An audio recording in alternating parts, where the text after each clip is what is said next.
Welcome. Today we're going to look at just two verses tucked away near the end of a book that actually hold the key to understanding the entire thing. We're diving right into the very heartbeat of the Gospel of John. Here it is from John chapter 20, verses 30 and 31.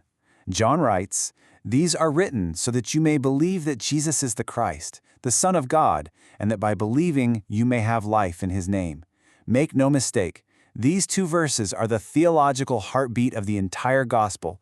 They are the anchor, the purpose, the entire reason the apostle put pen to paper. So you see, this passage isn't just a tidy little ending, it's the mission statement for the whole book. It tells us exactly why it exists, and it shines a light back on every story, every miracle, every single word that came before it, bringing everything into sharp focus. And this is absolutely crucial to get. John's goal isn't just to give us a history lesson. He's not just reporting facts. He is writing to change us. This entire book is a carefully crafted journey designed to lead every single reader to a conclusion that will change their life forever. Now, to really feel the power of what John is saying, we've got to step back in time. We need to understand the world he was writing to. And honestly, it was a world a lot like ours, just filled with confusion, all sorts of competing ideas, and a deep, deep hunger for something true. I mean, just picture the Roman Empire. It was this chaotic marketplace of ideas. You had countless gods, clashing philosophies from the Greeks, and a whole parade of people claiming to be the next big thing, the next savior. And into all of that noise, John's gospel makes two crystal clear, exclusive proclamations about one man, Jesus.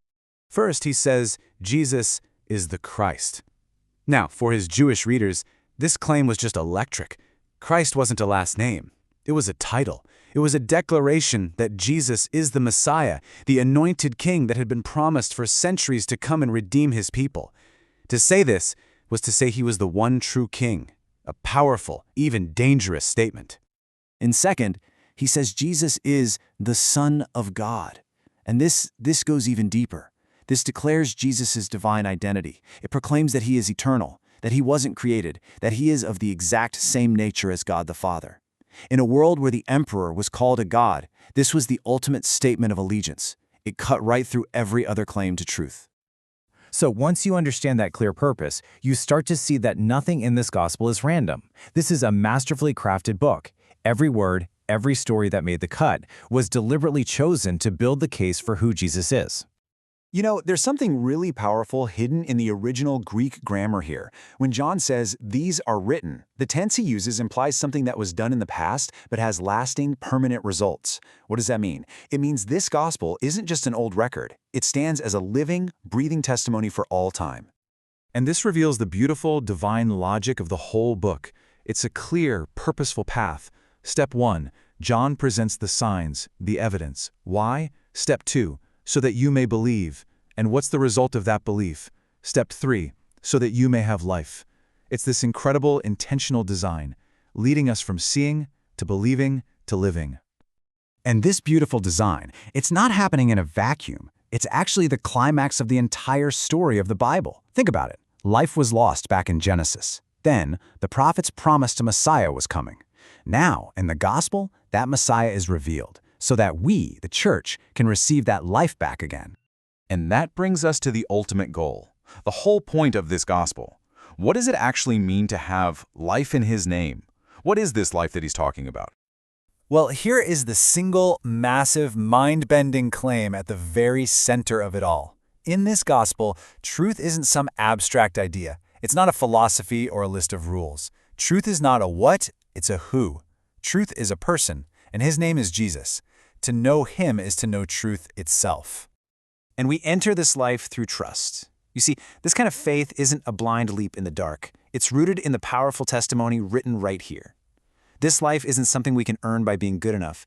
It is a free gift, and we receive it simply by trusting in the Son. And it's not just a someday kind of hope. It is a continuous, present reality that we get to walk in right now. The gospel is the doorway. Okay, now we come to what might be the most profound and personal part of this entire message. We've talked about the history, the theology, the big ideas, but the gospel boils it all down to one single intimate point. After all of this, after 2,000 years have passed, who is this ancient book really for? Who was the intended audience of this sacred message? The answer is so simple and yet so staggering, it can take your breath away. It was written for you. Not just for theologians, not just for the disciples who were there, but for every single person who would ever pick up this book and read its words. And that includes you, right here, right now. So this is the big takeaway. See this whole book not just as a historical document, but as a personal letter written from God to you. It's an invitation to look, to see, to behold His Son, Jesus, and in that moment of seeing and believing, to receive a life that is real and that never ever ends. Because this is the glorious final truth of it all. Everything God offers, everything your heart and soul truly long for, forgiveness, purpose, hope, life itself, it isn't found in a system or a religion. It's found in a person. Everything you need is secured by Him.